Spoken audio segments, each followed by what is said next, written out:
हाय. आमच्या इथे लग्नाच्या आधी जेव्हा हळद लावायची असते तेव्हा नवरा किंवा नवरी दोघांनाही आपल्या इथे असे स्पेसिफिक ठिकाण असतात जिथे जाऊन पाया पडून आणि नंतरच हळद लावली जाते. तसेच आमच्या गावातही ही प्रथा आहे की लग्नाच्या आधी म्हणजेच हळद लावायच्या आधी प्रत्येक देवाच्या जाऊन पाया पडून त्यांचा आशीर्वाद घेऊन आणि मगच आपण हळदीला सुरुवात करतो. माझी हळद मालवणला असल्यामुळे आम्ही आदल्या दिवशी हे प्रोसेस केली होती. माझा चुडावरून झाल्यानंतर आम्ही प्रत्येक संध्याकाळी निघालो आणि प्रत्येक देवाच्या ठिकाणी आमचे एक स्पेसिफिक ठरलेले ठिकाणं असतात. आय होप प्रत्येकाच्या गावामध्ये किंवा प्रत्येकाच्या घरी असं असेलच की आपल्या कुलदेवताला किंवा काही आपले ग्रामदेवताला वगैरे पाया पडून आणि मगच आपल्या शुभकार्याला सुरुवात केली जाते.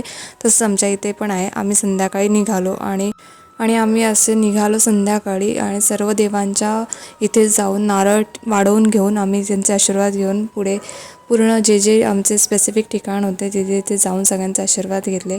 खूप छान वाटत होतं पूर्ण गावामधून असं राऊंडमध्ये फिरायला.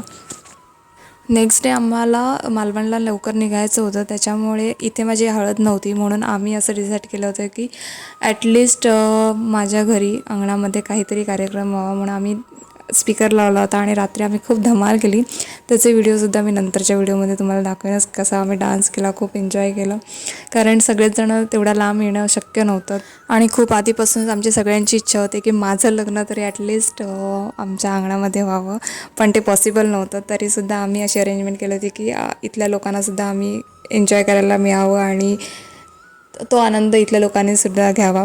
आणि अलिबागची हळद तर तुम्हाला माहीतच असेल, जे अलिबागचे असतील त्यांना माहीतच असेल की हळद म्हणजे काय असते.